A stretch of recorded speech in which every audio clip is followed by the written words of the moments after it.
E aí, galerinha, como é que vocês estão essa semana? Vamos continuar nossas interações. Essa semana, dando continuidade ao continente africano, como o Luiz já vem fazendo desde a semana que passou, nas interações. Só que essa semana a gente inicia falando sobre o contexto da economia. É interessante que eu comecei falando sobre os aspectos naturais da África, Luiz deu continuidade falando sobre o neocolonialismo, e, nesse momento, eu retorno falando sobre os aspectos econômicos. E é interessante porque Luiz, a semana passada, falou muito sobre a questão do neocolonialismo e como o neocolonialismo ele influenciou nos aspectos socioeconômicos dessa população, a população africana. A pergunta que eu faço para iniciar a nossa interação da semana já vou começar com uma pergunta. Ah, Valesca, assim não vale. Vale sim, gente. A gente começa com a pergunta, que é a seguinte pergunta. Quais seriam os recursos, ou os recursos que o continente africano sempre teve, os recursos naturais, eles despertaram os interesses comerciais dos países desenvolvidos? Pensando na aula da semana passada, naquela interação que Luiz fez, será que os recursos naturais que o continente africano sempre teve para oferecer despertou interesses desses países? E é exatamente sobre essas características gerais da economia do continente africano que nós começamos a tratar na interação de hoje. Primeiro falando que a economia africana, ela é marcada por esse passado colonial que Luiz bem colocou na interação dessa semana, né, que nós tivemos. Um processo de colonialismo, de exploração, que, de um modo geral, a África serviu, né, foi o apoio para as grandes potências econômicas do período, né, das grandes navegações, de enriquecimento daquele período, principalmente quando a gente está falando daquele período do velho mundo, da Europa, que a Europa é um continente que nós vamos estudar lá no nono ano. O nono ano ele é recheado de grandes novidades, e dentre essas novidades, nós vamos nos debruçar sobre o continente europeu. Todos os meus alunos do nono ano dizem assim, é o melhor conteúdo, é a Europa, porque nós vamos do passado ao presente, né, falando sobre todos os aspectos que levaram a Europa a ser o que ela é hoje. E entre esses aspectos é exatamente entre esse aspecto de como ela conseguiu, através de um processo de colonialismo, as riquezas que ela tem hoje, obviamente explorando de continentes como o continente africano, que nós vimos a interação passada. Então, é exatamente fazendo a África de uma colônia exportadora de matérias-primas, seja ela de produtos agrícolas, de minérios, inclusive, na atualidade, ainda ela continua sendo esse ponto de partida, onde ainda se explora muito, porque a gente fica pensando, não, isso aconteceu durante o período neocolonialista, né? Hoje já não existe. Não, gente, eles seguiram a mesma lógica, apesar de passarmos pelo o neocolonialismo, é, neocolonialismo a gente ainda continua vivendo. A gente viveu o colonialismo e a gente vive o novo colonialismo, onde as grandes potências, onde os países desenvolvidos continuam fazendo esse processo de exploração. É exatamente isso que nós tivemos, né, como acesso, como desenvolvimento de raciocínio, do despertar das discussões na semana que passou. Então, esse neocolonialismo, ele traz exatamente a exploração dessas riquezas, que faz a junção entre os produtos agrícolas, os minérios e o petróleo. Olha só quanta riqueza em um continente que a gente, quando visualizou a primeira vez, quando a gente falou, vamos estudar a África, eu falei para vocês, gente, qual a primeira imagem que a gente tem na mente? E os alunos sempre dizem, aquela imagem de pessoas... Primeiro, quando a gente fala de paisagem natural, a gente lembra das savanas, ou seja, sempre de áreas, né, onde a gente vê animais que não são animais do nosso cotidiano, até porque a gente está vendo ali as girafas, os elefantes, animais bem exóticos em relação ao que nós temos. dentro da nossa realidade, e quando a gente fala de sociedade, a gente lembra da pobreza.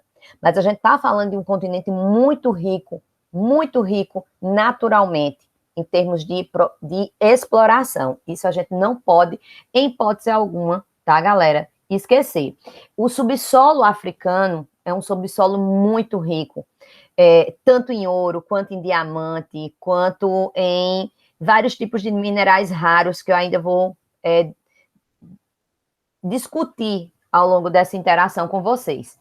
Apesar de toda essa riqueza natural, do potencial produtivo dos países que nós encontramos aqui nesse continente, a maior parte desses países, eles têm baixo investimento em infraestrutura tecnológica.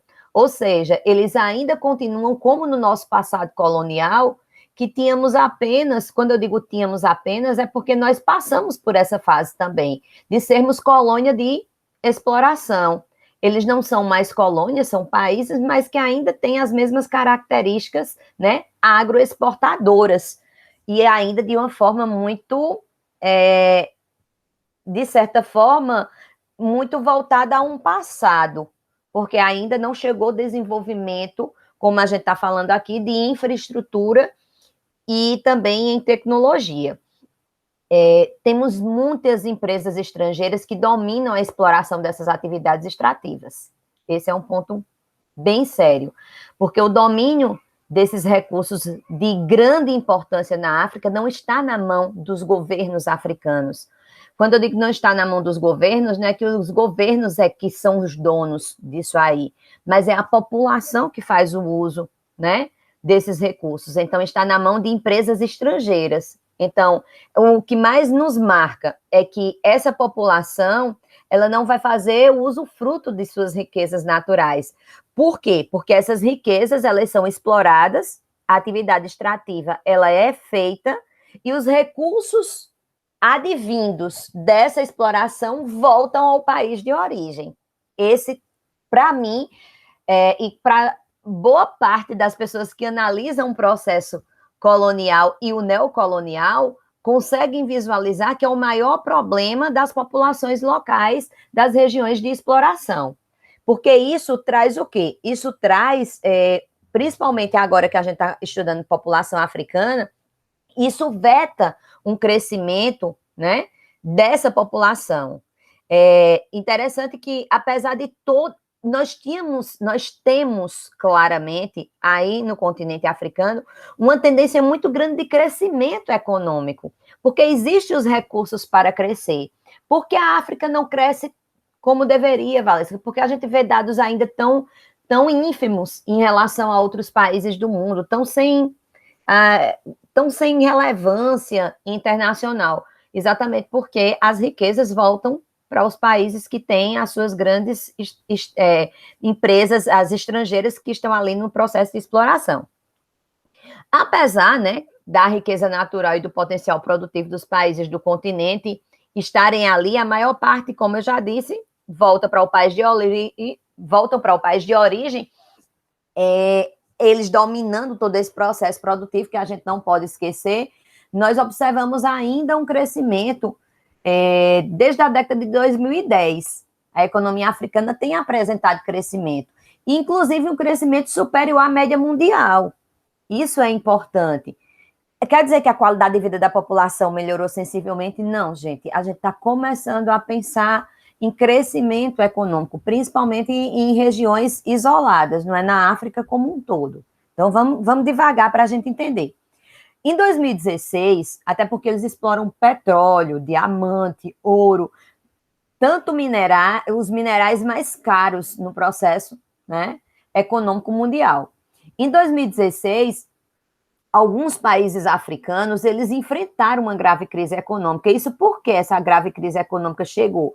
Porque ela chegou acompanhada da queda do petróleo que vinha mundialmente, ou seja, isso não chegou na África, isso chegou no mundo como um todo. Porque a crise econômica de 2016, que a gente diz, foi uma crise no Brasil, foi uma crise instaurada pelo governo, foi uma crise... Não, era uma crise mundial instaurada exatamente pelo preço do petróleo. A queda do preço do petróleo, ela degrada a economia mundial de uma forma geral, que isso também vocês vão estudar no 9º ano, quando a gente estiver falando ali da OPEP, quando a gente vai falando do Oriente Médio, dos países da Ásia, certo? Principalmente da região do Oriente Médio, que são os maiores produtores de petróleo do mundo.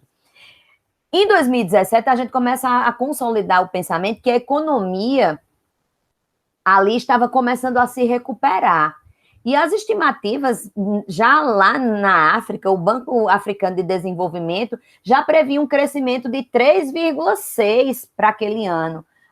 Ou seja, era uma média acima da média mundial, porque a média mundial dizia que nós iríamos crescer 3,1. A África já dizia que a gente cresceria 3,6. Então, a gente começa a entender que a África começa a passar por perspectivas de crescimento, mas ainda são crescimentos muito tímidos, até porque esse crescimento, preste atenção, esse crescimento é para a economia do continente, que ainda não se transcreve, não se instaura claramente para a sociedade africana. Ficar ligado nisso aí. Todas as riquezas ligadas ao continente africano, galerinha, está ligada a recursos minerais. Valesca, quais são os principais recursos? Seria possível a gente descrever quais são os principais recursos? Lógico, galera, destacam-se extração como ouro, imagina. Antes do petróleo, a nossa moeda de troca era o ouro, era a base de toda a economia. Urânio, extremamente importante para o mundo moderno. Diamante, a África é o maior produtor de diamante do mundo, principalmente a região da África do Sul. Bauxita, fosfato, cobre e nada mais, nada menos do que o petróleo. A gente, caramba, o petróleo. Pois é, o petróleo. Inclusive, nós temos alianças muito claras. Quando a gente vai estudando no ano que vem China, a gente vai entender que a China não se conflita com os países ali da própria Ásia. Por quê? Porque a China tem acordos lá na África, a China compra petróleo lá na África. É tudo muito tranquilo, porque ele já tem suas alianças no continente africano. Então, assim, a África abastece muitas regiões do mundo também com seu petróleo. Nós temos aí um avanço tecnológico que vai criando um mercado para uma série de minerais que antes nem eram tão valorizados. Até porque a gente está trazendo os avanços tecnológicos e a gente está trazendo novas descobertas, né? Um dos casos que a gente bem traz em relação à África é o exemplo da columbita, não sei se vocês já ouviram falar, mas gravem isso aí. Na verdade, não gravem, lembrem sempre da columbita tantalita. Essa columbita tantalita, ela é fundamental para a fabricação, olha só, galera, dos processadores de bateria e de microcircuitos. Imagina isso para o nosso momento, para o momento das revoluções tecnológicas, para o momento da revolução técnico-científica informacional, que é a que nós vivenciamos desde a terceira revolução industrial. Então, a estimativa que nós temos é que mais de 60% das reservas mundiais desse mineral, eles estão localizados lá na África, exatamente na República Democrática do Congo. Então, nós começamos a entender a importância que... Vocês estão entendendo o porquê dessas grandes empresas ainda fazerem esse neocolonialismo, agora de uma forma diferente, não mais escravizando como se fazia no passado. Quando eu abro aspas, é porque o processo de escravização não é o mesmo. Mas existem outras formas do sistema fazer com que uma população se escravize diante do novo sistema. Então, quando a gente está falando da África, nós estamos falando de uma nova forma, né, de prender aquela população a uma grande potência, ou as grandes potências como nós temos hoje. No passado, a Europa, hoje as grandes potências, os grandes polos da economia mundial. Então, nós percebemos que os recursos minerais nunca deixaram de ser a grande busca dessas grandes potências no passado, né?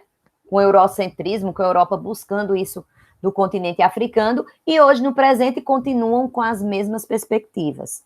Então, é trazendo essas perspectivas que nós vamos descobrir, né, a tendência, as buscas pela economia africana, e a gente também entende quão importante esse continente é para o mundo, as necessidades que os grandes polos da economia têm diante da África, e a gente fica imaginando, as pessoas nem falam da África, a África não tem importância. Gente, a África tem muita importância para a economia mundial, porque ela tem muitos recursos minerais. Não é à toa que se explora tanto esse continente.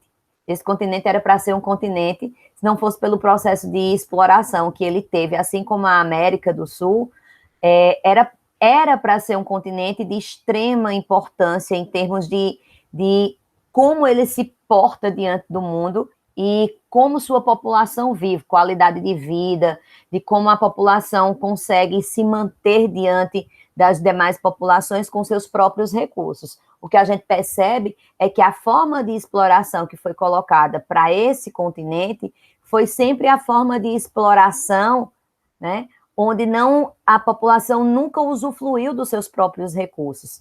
E ao longo dos momentos, né, síncronos, a gente vai começar a discutir isso de uma forma mais clara, a gente vai trazer mais discussões, a gente vai deslumbrar mais momentos e mais pontos onde as discussões, os questionamentos de vocês também vão serem, né, trazidos para o cotidiano da sala de aula remota para que a gente possa sanar essas discussões. Então, foi mais uma vez um prazer estar com vocês. Espero que esse momento tenha trazido novas perspectivas, novas ideias em relação ao continente africano. E na próxima semana a gente se encontra de novo, tá? Um beijo no coração de todo mundo.